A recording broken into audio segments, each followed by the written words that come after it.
Assalamu alaikum wa rahmatullahi ta'ala wa barakatuh. Leçon numéro 12.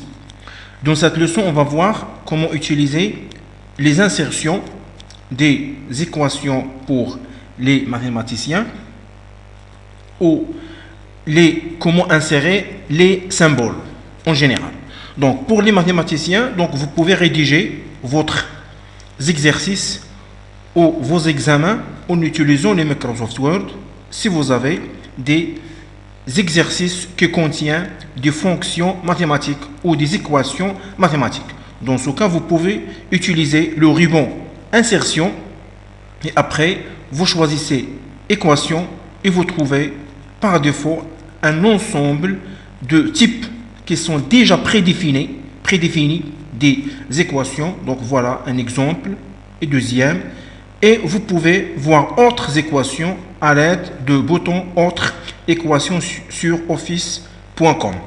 Donc vous voyez ici un ensemble des équations et vous pouvez les modifier. Si vous avez des intégrales ou des fonctions de premier degré, deuxième degré, et vous pouvez voir des rotations et beaucoup de choses. Par exemple, cette équation, je m'intéresse comment rédiger un exercice ou un examen qui contient cette équation. Avec simple clic, et automatiquement, notre équation s'affiche sur la page de Microsoft Word.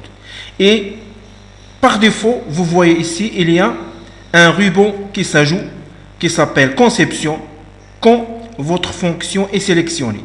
Si je clique ailleurs, donc, on trouve que les rubans usuels. Donc, on suppose que notre fonction contient x plus y fois x moins y est égal à x à la puissance 5 moins y à la puissance 2 plus par exemple z. Dans ce cas, donc si premier côté ne contient aucun changement, donc pour deuxième, je peux sélectionner le numéro 2 et je peux le remplacer par numéro 3. Donc voilà, je sélectionne premièrement le caractère 2 et je le remplace par numéro 3. Même chose, vous avez ici y à la puissance 2, je peux le remplacer par à la puissance par exemple 6 et je supprime le 2. Et si j'ai par exemple plus z à la puissance par exemple 5, je peux sélectionner x à la puissance 3, CTRL-C pour le copier et je vais me déplacer à la fin. J'ajoute par exemple le symbole plus et CTRL-V pour coller x à la puissance 3. Mais vous avez ici le z, je remplace le x par z. Et la puissance, donc z en minuscule de préférence, et la puissance, donc le 3, le remplacer par exemple la valeur 6. Donc voilà, notre équation est bien rédigée. Par exemple, je prends un autre exemple, donc le ruban insertion, équation, et je prends par exemple une équation qui contient ou une fonction qui contient les intégrales. Voilà, avec simple clic, vous voyez les intégrales. Donc, je m'intéresse pour premier ou pour par exemple deuxième.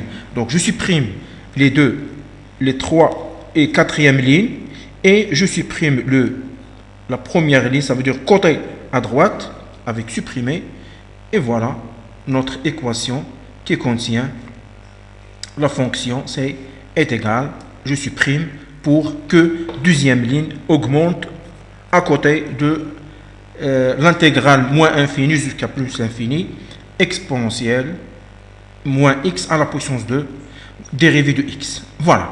Et s'il y a des changements, vous pouvez les changer directement ou vous pouvez avec cet bouton pour ajouter d'autres bien sûr éléments. Donc justification, est-ce que à gauche, à droite et comment ajouter d'autres nouvelles équations en cliquant sur cet bouton et vous pouvez bien sûr définir. Donc vous voyez ici équation, filtrage, numéro de page, voilà, donc un ensemble des éléments. Donc par exemple, ici vous avez je ferme parenthèse et je clique sur OK. Alors, ça pour les mathématiciens. Donc, après, pour les informaticiens, vous pouvez utiliser insertion symbole. Donc, comment insérer des symboles sur notre document, soit à l'intérieur du texte. Donc, je vais chercher un texte. J'ai déjà un texte sur le bureau. Réduire ça. Donc, informatique, double-clic.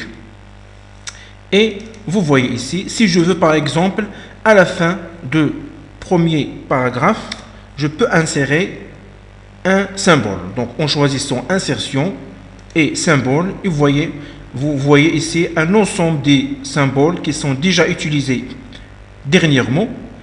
Si un symbole que je désire insérer, je clique sur ce symbole. Sinon, je peux choisir autre symbole. Et après, vous trouvez ici des symboles avec un ensemble de polices, soit des textes normaux, soit des informations, par exemple, des éléments andalous, où vous pouvez trouver. Donc, mais pour les caractères sous forme de symboles, vous les trouvez à la fin avec le mot within, within 2, within 3. Par exemple, within, vous trouvez ici les téléphones ou les enveloppes. Et vous choisissez un symbole avec simple clic, par exemple ce téléphone, et je clique sur insérer et fermer. Alors, mais si je veux insérer ce symbole plusieurs fois, donc ce n'est pas la peine à chaque moment de choisir insertion et aller vers symbole. Dans ce cas, qu'est-ce que je vais faire? Je vais aller vers autre symbole et chercher le symbole que je désire, par exemple, voilà ce symbole. Et je vais leur créer une touche de raccourci. C'est-à-dire, si je clique sur une touche ou deux touches de clavier, elle va nous afficher ce symbole autant de fois.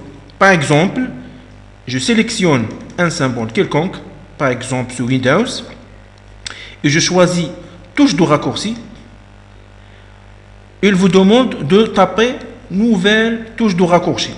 Vous cliquez sur la touche de clavier CTRL, en maintenir cette touche sans relâcher la touche CTRL, et vous choisissez n'importe quel caractère de A jusqu'à Z. Par exemple, moi je vais choisir le caractère I, donc CTRL I. Donc automatiquement, vous voyez ici, affichage de CTRL plus le caractère I.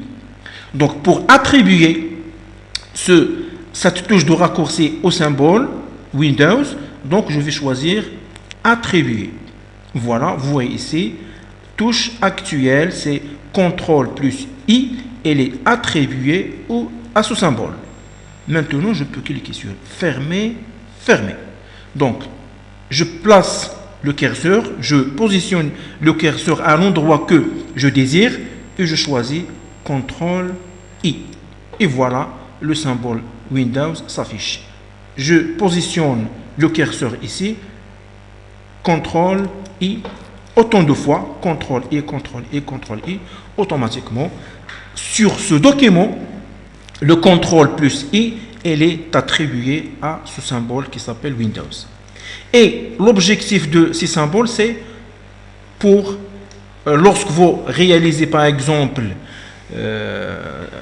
une lettre ou une demande, donc pour les lettres, donc au lieu de taper pour l'adresse le mot ou le caractère, donc c'est adresse, donc vous pouvez choisir tout simplement le symbole d'adresse ou pour le numéro de téléphone. Donc je vous donne un exemple et ces éléments s'écrivent en pied de page, donc soit en tête et pied de page. Donc pour activer en tête et pied de page, donc ici ils sont déjà expliqués en dernière leçon. Donc double-clic sur l'entête, vous voyez ici l'entête activée et je vais me déplacer vers le pied de page.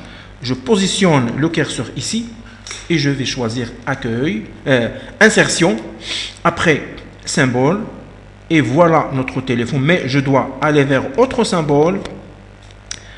Je veux par exemple le téléphone fixe. Donc simple clic, touche de raccourci. Donc je vais choisir moi. Donc pour les touches de raccourci, vous pouvez utiliser soit Alt plus un caractère, ou CTRL plus un caractère, ou les deux. Ça veut dire CTRL et ALT plus un caractère.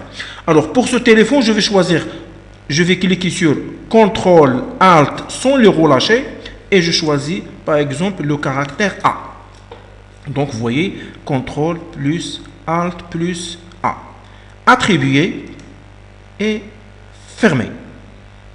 Je peux choisir par exemple pour l'adresse, l'enveloppe, donc touche de raccourci, CTRL ALT Z et attribuer. Donc j'ai choisi maintenant 3 symboles, mais l'essentiel pour les deux derniers, pour le téléphone CTRL ALT plus A et pour l'adresse CTRL ALT plus CTRL plus Z. Maintenant fermer. Donc je vais commencer par adresse. C'est CTRL ALT plus Z. Je tape 2 points et je tape par exemple adresse, donc rue, numéro par exemple 5, numéro 5, Fès, Maroc. Voilà. Point, espace. Donc pour téléphone, donc CTRL ALT, le caractère A, donc 2 points, et je tape un numéro de téléphone quelconque. Donc avec cette méthode, vous pouvez désigner à un symbole, une touche de raccourci en utilisant CTRL ou plus un caractère ou ALT plus un caractère ou les deux plus un caractère. Et à la prochaine, Inch'Allah. Assalamu alaikum wa rahmatullahi ta'ala wa barakatuh.